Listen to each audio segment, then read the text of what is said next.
friends, welcome back to Bountifully Blessed. If you don't know me, my name is Becky, and today we are going to have some fun in the kitchen. If you've never made homemade butter, you've missed out. I don't have a cow. Being in an apartment, I do not have a cow to be able to obviously milk and receive all of the yumminess completely homemade. However, I've really enjoyed making my own butter for a lot of different things.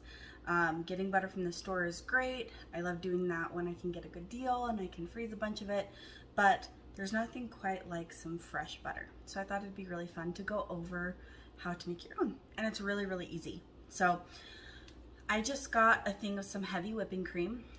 You can get this really anywhere. If you do have a cow, fabulous. You can obviously use your cream from the cow.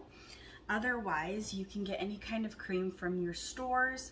I always try and look for the best deal. That way I know that I'm also not overpaying for making my own butter versus what I'd buy in the store. So that's kind of how I usually do it.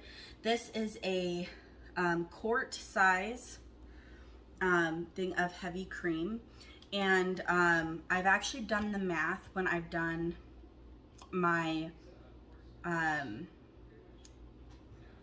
my butter that you can find at the stores when I've gotten them on sale, and this was before everything went up in price, so I haven't done it since. Obviously everything's just gone up, but when I was doing it, and it ended up being the same price as the cheapest butter that I could find when I got it on sale. So what this will end up providing is not just your homemade butter, but it'll also provide some buttermilk. I've made bread with the buttermilk. You can use the buttermilk for a lot of different things. I'm sure you could probably even put it in coffee if you wanted. I've never done that, but there's a lot of really, really great uses for it. So we'll have some fun and make it. It's really, really simple. So I just have this small little Cuisinart here. It's just a mini prep plus. It's literally got two functions, a chop and a grind function.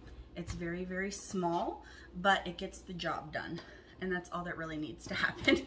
So since this is smaller, and obviously we are dealing with liquid, I am going to want to make sure that this doesn't get overfilled, so I will end up needing to do multiple runs with this particular batch. But I thought it'd be fun to show you, since I only have one block of butter left, since I made some last, because I have a video that you guys will see before this one, which is some delicious flavored butter that I got to bring some of my fresh butter out for. So those are the kind of fun things to do with homemade butter. So without further ado, let's get you adjusted and you can see what we're up to. All right. So I've got my Cuisinart here. We've got this plugged in.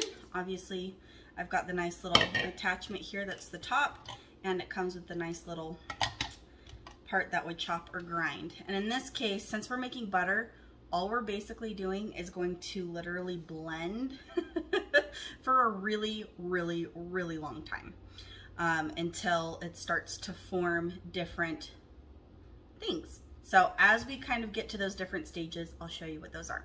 So for starters, we're gonna obviously add our heavy cream. And since this is a smaller thing, sometimes I have dealt with it leaking. That's just the reality. And we'll get loud for a minute. Okay, so the first stage that you will see is some delicious whipping cream. If you can see that beautiful texture, ho, ho, ho, ho, ho. Yes, please. So delicious. Nothing quite like some good whipping cream. So that's how quick it is to make your own whipping cream. I mean, hello, why wouldn't you do that? It tastes a million times better, and there's nothing in it other than that. All right, now that we've got to our whipping cream stage, let's keep going.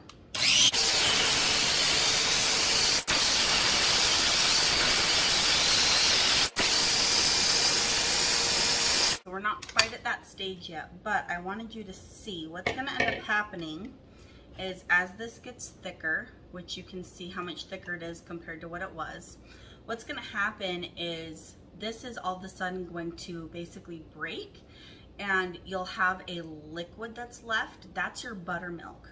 So you'll have your liquid that will separate from your butter. It's really, really fascinating to watch.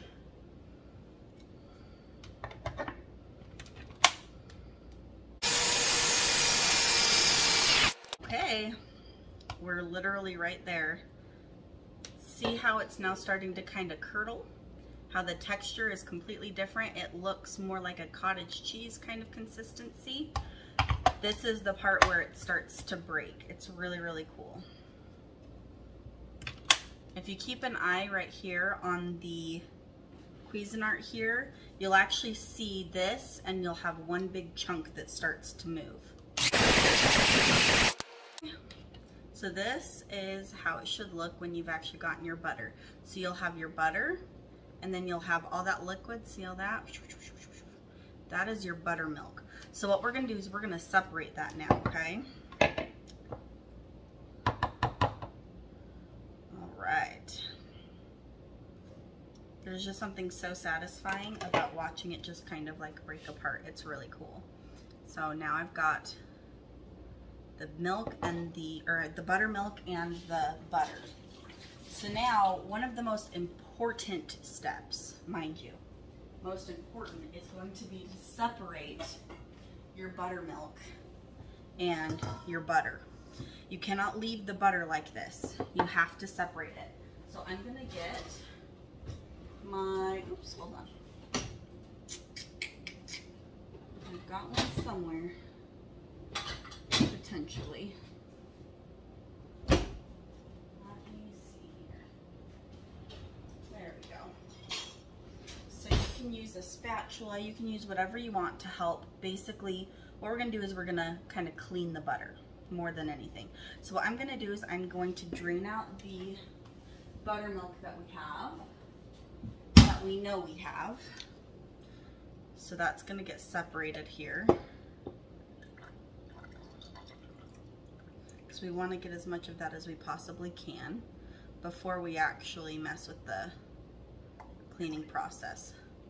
And this will kind of sit around, so I like to give it a good little bit of a squeeze to make sure I get all that out first.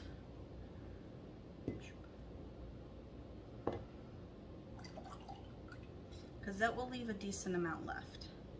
Okay, and once you feel confident in that, what we're gonna do is we're gonna clean this with some cold water. So that's why I've got this bowl out here. What we're gonna do is we're gonna separate all of our butter into a container and we're gonna wash it in a sense. We're not using soap and water. Nasty, let's not do that. So we're gonna use some cold water to clean this, okay? Now that I've got some more buttermilk that's obvious, let's put that into our cup here. Oops. Don't do that. That's not very beneficial for trying to get the buttermilk out of it. That's okay, it's bound to happen. Okay, so what you're gonna do is you're gonna get nice cold water and we're gonna get all of the rest of that buttermilk that's in the pores of the butter. So I'm gonna put cold water in here.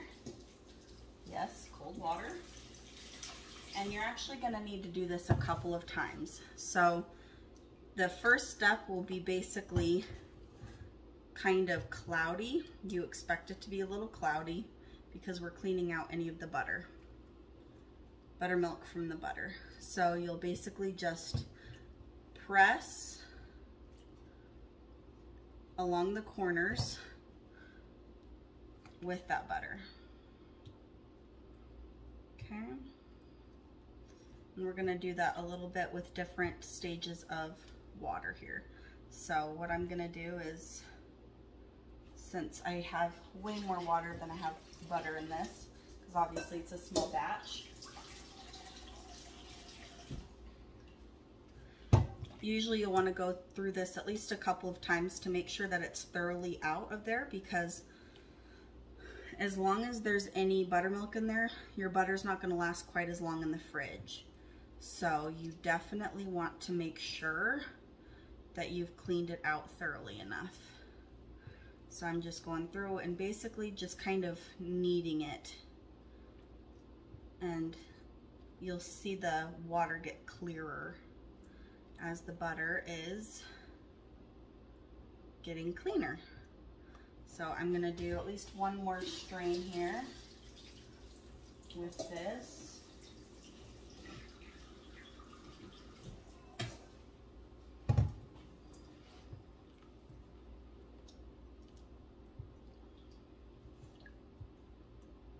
And once I feel like that water is nice and clear, which it's definitely looking really good here, then I can make sure that my butter is nice and dry and I can package it up. It's really that easy.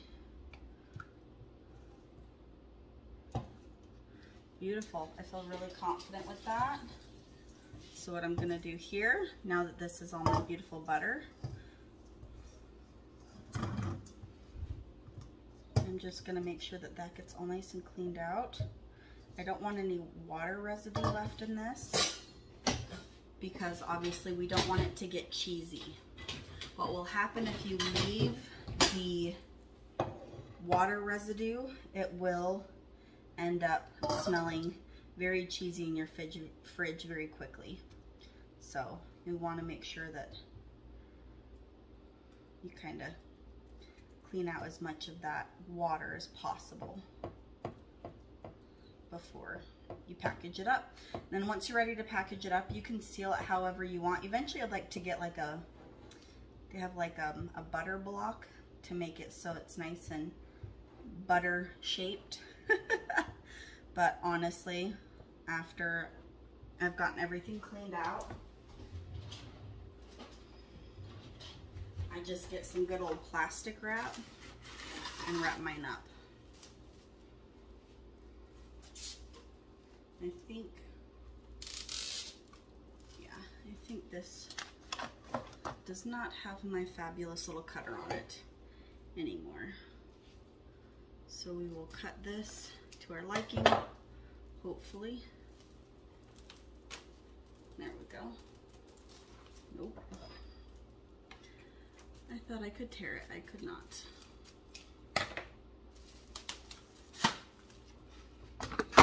All right.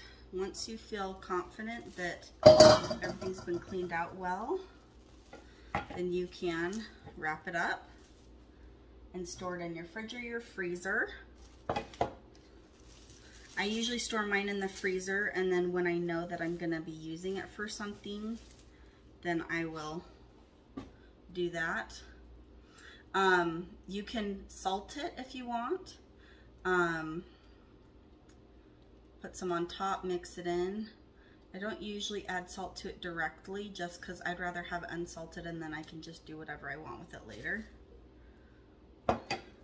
And then I can just kind of form it however I want here. So that's that. Nice and easy.